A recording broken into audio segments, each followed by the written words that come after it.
नमस्कार। रेडियो गोरखपुर 90.8 से मैं हूं आप सभी का साथी आरजे मार्तंड। दोस्तों, हमारे खास प्रोग्राम हेल्थ ओके के अंतर्गत आप सभी का स्वागत है।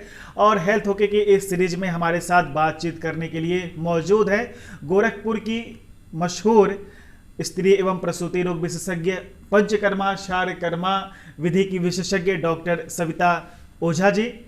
आज हम इनसे जानेंगे कि ये पंचकर्मा शारकर्मा विधि है क्या, साथ ही स्त्री प्रसूति तमाम रोगों के विषय पर चर्चा करेंगे।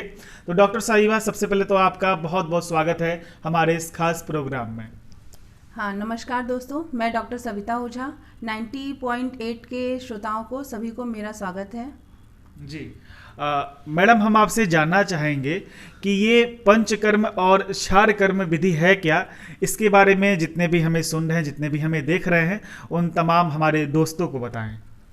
हाँ सर, मैं आपको ये बताना चाहूँगी कि पंचकर्मा क्षारकर्मा ये हमारी एक आयुर्वेद की पद्धति है।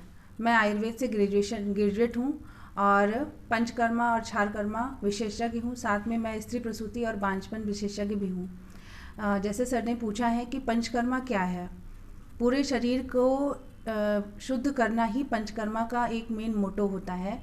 जैसे शरीर के जितने भी टॉक्सिक मटेरियल होते हैं वो टाइम टाइम से बाहर निकलने चाहिए, जिसको हम शोधन कर्म कहते हैं।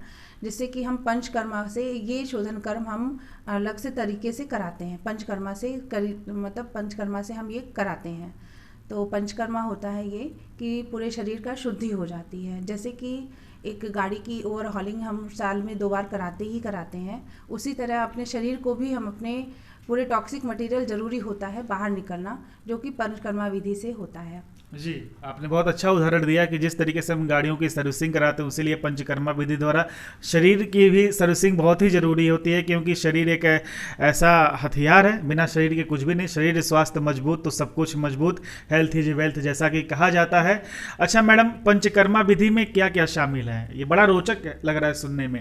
तो कैसे निकालते हैं, कितनी विधियाँ हैं? जी, पंचकर्मा में 2 तरह के कर्म होते हैं, एक पूर्व कर्म, एक प्रधान कर्म। पूर्व कर्म में स्नेहन स्वेदन। स्नेहन होता है किसी भी जैसे तेल से, औषधि तेल से मालिश होती है, जिसको स्नेहन कहते हैं। और स्वेदन होता है जैसे वाष्प स्वेद हम लोग देते हैं, या इसको स्टीम बाथ कहते हैं। तो एकांग स्वेद, सर्वांग स्वेद, पोटली स्वेद, अलग अलग तरीके का स्वेद होता है। तो ये हमारा पूर्व कर्म होता है, जिससे कि जितने भी दोष हमारे हाथ पैर में और बॉडी में जितने भी दोष हैं वो हमारे स्टमक में या फिर हमारे कोष्ठ में आकर के इकट्ठा हो जाते हैं। फिर उसको निकालने का कर्म हमारा प्रधान कर्म होता है, जिसमें वमन, विरेचन, वस्ति, नस्य, शिरोविरेचन आता है।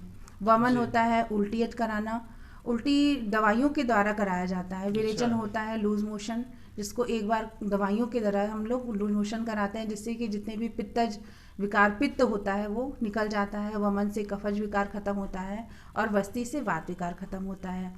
फिर शिरोविरेचन भी करते हैं। शिरोविरेचन होता है नस के द्वारा विकारों को बाहर निकाल देना। नस से प्रिक करके ब्लड निकालते हैं। शिरोविरेचन में रक्त मोक्षण, शिरोविरेचन या फिर रक्त मोक्षण कह सकते हैं, जिससे कि दोषों को बाहर निकाला जाता है। और एक आजकल मतलब जलौका विधि से भी होता है। जलौका भी आप जानते होंगे, ये लीच थेरेपी कहते हैं। उससे स्किन के बहुत से डिजीज होते हैं वो लीच थेरेपी से ठीक हो सकते हैं। और लोकल में जितने भी ब्लड प्यूरिफाई करते हैं, लीच हमारे ब्लड को प्यूरिफाई कर देता है, खराब ब्लड को बाहर निकाल देता है और अच्छे ब्लड को छोड़ देता है वो, जिससे कि हमारा ब्लड प्यूरिफाई हो जाता है। जी, तो बहुत ही रोचक बात आपने बताई कि पंचकर्म विधि द्वारा हम शरीर का शुद्धिकरण एक तरीके से कहा जाए तो हम कर सकते हैं। और कई नई तकनीकें हमने आज जाना और सुना कि कितनी अच्छी बात है कि जितने भी वात रोग हैं, ववन रोग हैं, उन रोगों को दूर करने के लिए हम पंचकर्म विधि का प्रयोग कर सकते हैं। और पंचकर्म बहुत ही तब तो ज़रूरी है आज के डेली रूट में, भाग दौड़ भरी जिंदगी में करवाना, जब सही खान पान का हम ध्यान नहीं दे पाते हैं। अच्छा मैडम, आप साइटिका और गठिया रोग विशेषज्ञ भी हैं, तो हमें लगता है कि जो गठिया की संभावनाएं, ये रोग महिलाओं में ज़्यादा देखने को मिलता है। तो पंचकर्म विधि से वात ही गठिया का सबसे मुख्य कारण है, यानी कि पंचकर्म विधि से वात को निकालना और गठिया का इलाज करना, तो ये भी आप करती होंगी। तो जिससे कि मुझे लगता है कि जो घुटना प्रत्यारोपण के केसेस होते हैं वो तो कम देखने को मिलते होंगे। जी, आपने सही कहा है कि हमारे पैथी से ऐसा है कि जो जहाँ है वहीं पर रुक जाता है और वो धीरे धीरे इम्प्रूव होता है। वस्ती, लोकल वस्ती देते हैं जिसको जानू वस्ती या कटी वस्ती, मतलब तेल को एक मीडियम लगा करके उसको तेल को थोड़ी देर तक उसको रोका जाता है, उसको गर्म रखा जाता है। ये हमारा वस्ती का तरीका होता है, वस्ती देने का तरीका होता है। और बहुत से ऐसे तरीके होते हैं जो हम आपको बता नहीं सकते हैं। अगर आप हमारे चिकित्सालय, कलश चिकित्सालय पे आते हैं तो वो हम आपको करके दिखाएंगे और आपको मतलब बता सकते हैं कि कैसे होगा। तो उस विधि से गठिया का इलाज होता है। साटिका का इलाज हमने अभी बताया कि सिरोविरेचन या फिर रक्त मोक्षण से हो सकता है। एक साटिका की जो मेन नस जो पेन होती है, हम लोग उस नस से ब्लड निकालते हैं, ज़्यादा नहीं, 5 से 10 ml, जो कि नॉर्मल ब्लड टेस्ट में भी निकल जाता है। ऐसा कोई वीकनेस भी नहीं आती है उससे। 10 से मतलब मैक्सिमम 20 ml से ज़्यादा हम लोग ब्लड नहीं निकालते हैं। तो ब्लड लेटिंग का भी काम होता है। इससे भी साटिका में बहुत आराम मिलता है। अच्छा, साटिका ये कमर के नीचे से जो पार्ट होते हैं, कमर से दर्द शुरू होता है और पूरा पैरों तक जाता है। वो साटिका का पेन होता है। और ज़्यादातर लोग जानते हैं कि साटिका का पेन क्या होता है, लेकिन मैं आपको बता दे रही हूँ कि साटिका का पेन जो होता है, स्टार्ट होता है, वो कमर से स्टार्ट होता है और वो कमर से लेकर के पूरा पैरों तक जाता है। ये कभी कभी एक पैर में और कभी कभी दोनों पैरों में होता है। अच्छा जी। और ये यूरिक एसिड बढ़ने से हो सकता होगा या जी, यूरिक एसिड भी बढ़ने से होता है। यूरिक एसिड ज़्यादातर बढ़ने से गठिया होता है और यूरिक एसिड बढ़ने से साटिका भी उत्पन्न होता है। साथ में वात विकार जब शरीर में बढ़ जाता है तो साटिका स्टार्ट होता है। जी। जी। तो आजकल क्या ऐसा किया जाए कि जो यूरिक एसिड लोग कम खाएं और वात भी कम ना बने? कुछ घरेलू उपचार? जी, घरेलू उपचार ऐसा हो सकता है, जैसे हम एक छोटी सी बात बता रहे हैं, दाल जैसे हम बनाते हैं तो दाल बनाने का तरीका सबको ये पता है कि दाल को कुकर में डालो, पानी डालो, नमक और हल्दी डालो और सीटी लगा दो। ये बहुत ही गलत तरीका है। पहले क्या होता था, लोग भगोने में बनाते थे। भगोने में जब बनाते थे और उबाल आता था तो उसमें वाइट कलर का छाग जैसा बनता है, उसको हटा दिया जाता था। हटा करके तब उसके बाद उसमें नमक हल्दी डाल करके और उसको उबालते हुए बनाते थे, जिससे जो उसको टॉक्सिक मटेरियल जो वाइट कलर का होता है वो हटा देने से हमको ये दो थायराइड और यूरिक एसिड बढ़ने का प्रॉब्लम लगभग सारे घरों में हो रहा है। खासकर महिलाओं में सबसे ज्यादा थायराइड की शिकायत। जी, क्योंकि एक तो घर से बाहर निकलना बहुत कम हो पाता है। ज़्यादातर योगा या किसी भी एक्सरसाइज में वो थोड़ा सा शाई भी फील करती हैं कि क्या कहेंगे लोग कि हम उठ करके सुबह सुबह योगा कर रहे हैं या हम एक्सरसाइज कर रहे हैं। दूसरा, कुछ औरतें अपने कामों में भी बिजी हो जाती हैं, नहीं कर पाती हैं, अपने शरीर को ध्यान नहीं दे पाती हैं, जिससे कि जब तक 40 साल की उम्र तक उनके शरीर में रोग कम होता है, 40 साल पार करते ही रोगों का भंडार हो जाता है। लोग कहते हैं कि हम तो इतना काम करते थे, अचानक से मेरा इतना ये सब खराब हो गया। तो वो इसीलिए होता है क्योंकि प्रॉपर न्यूट्रिशन नहीं मिलता है लोग महिलाओं को, और साथ में लोग अपने पर ध्यान नहीं देते हैं। और खाने पीने की मैंने बताया कि दाल अगर आप कुकर में भी बनाना चाहते हैं तो दाल को इस तरह से बनाएं कि दाल को पहले खुला रखें और जब उबाल आ जाए तो उसका जो वाइट मटेरियल होता है उसको हटा करके उसके बाद उसमें नमक और हल्दी डाल करके तब उसको उबाल के बनाएं। और साथ में दाल में तड़का ज़रूर लगाएं। अच्छा। बिना तड़के की दाल नहीं खानी चाहिए। वो भी उसका भी सर, उसका जो वो मतलब तेल से जो होता है, तेल का तड़का जरूर लगाएं। हाँ। तेल से जो है वात का शमन होता है, इस वजह से हमको थोड़ा सा तड़का जरूर लगा के दाल में खाना चाहिए। अच्छा, जी। तो बहुत अच्छी आपने रोचक बात बताई। ओल्ड इज गोल्ड इसी को कहा जाता है कि पुरानी पद्धतियों, घरेलू उपचारों को मत छोड़ें। और आजकल लोग सबके घर में कुकर में ही दाल बनती है, लेकिन जो पुरानी पद्धति, जो पुराना उपाय था उसे ज़रूर अपनाते हुए तभी हम गठिया, साइटिका या जितने भी वात रोग हैं उनसे बच सकते हैं। खासकर थायराइड से हम बच सकते हैं। ये तो पंचकर्म विधि की बात हो गई। अब हम आपसे जानना चाहेंगे मैम कि ये क्षार कर्म विधि क्या है और खासकर महिलाओं के लिए इसमें क्या पद्धतियाँ अपनाई जाती हैं? जी, क्षार कर्म विधि से हमारे यहाँ पर पाइल्स, फिस्टुला, फिसर आदि का इलाज होता है। ज़्यादातर महिलाओं को जो गुदरोग संबंधी समस्या होती है तो वो लोग समझते हैं कि हमें बवासीर हो गया है। केवल बवासीर नाम से सब लोग यही जानते हैं कि हमको बवासीर हुआ है। और बवासीर की हम कोई भी दवा, मार्केट में बहुत सी दवा आती हैं, आयुर्वेद की भी बहुत सी दवाएं आती हैं जो सीधे सीधे नाम होता है कि बवासीर ठीक कर देगा, लेकिन बवासीर बीमारी किसे कहते हैं, कैसे होती है, ये नहीं किसी को पता है।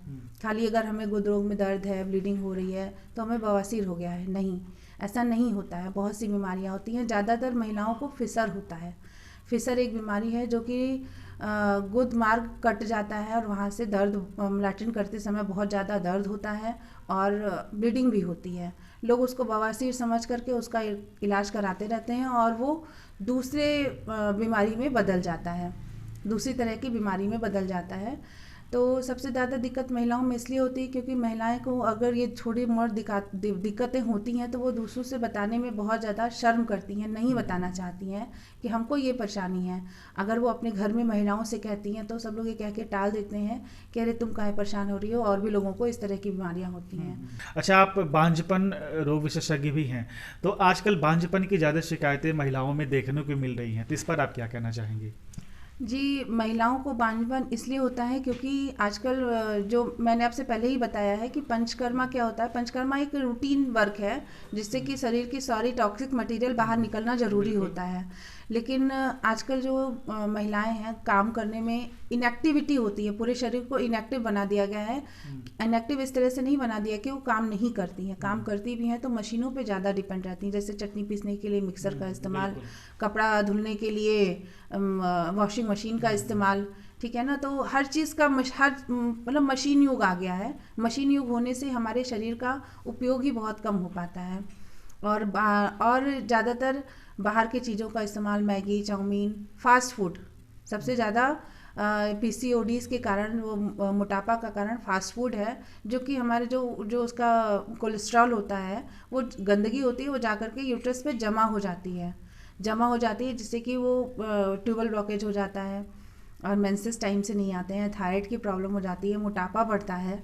सब कुछ करते हुए भी लोग कहते हैं हम बहुत काम करते हैं। एक तो छोटा घर है, बहुत बड़े बड़े घर नहीं हो रहे हैं, तो छोटे घर में कहते हैं हम तो दिन भर चलते हैं। अरे दिन भर आप कितना चलती हो, कितने कदम चलती हो आप, वो भी तो देखो कि आप एक कमरे से दो कमरे से तीसरा कमरा, वापस उसी में घूम के आते हैं। इसलिए शरीर को थकना ज़रूरी है, शरीर को वर्कआउट ज़रूरी है। अगर आपके पास, ठीक है, मैंने ये नहीं कहा कि आप सभी मशीनों को हटा दीजिए, लेकिन साथ में अपना सुबह शाम, हाँ जी, सुबह शाम योगा या फिर आप किसी एक्सरसाइज को ज़रूर करें, जिससे कि हमारा बांझपन का रोग कम हो जाएगा।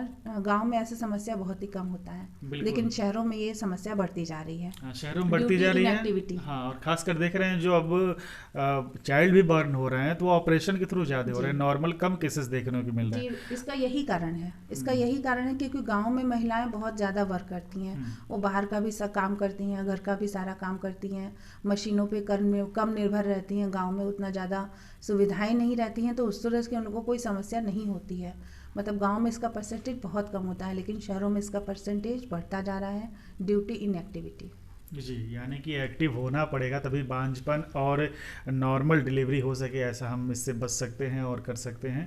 तो बहुत बहुत धन्यवाद डॉक्टर सविता जी, बहुत अच्छा आपने पूरे विस्तार से तमाम प्रश्नों के जवाब दिए। और सबसे मुख्य जो विंत हुई आज की इंटरव्यू का वो था पंचकर्म विधि और क्षार कर्म विधि, इन दोनों पर आपने बताया, बांझपन पर भी हमारे साथ आपने बातचीत की। एक बार पुनः आपका बहुत बहुत धन्यवाद हमारे साथ जुड़ने के लिए। जी धन्यवाद। तो श्रोताओं, ऐसे ही सुनते रहें, देखते रहें रेडियो गोरखपुर 90.8, गुनगुनाओ अपनी धुन। Bye bye, take care.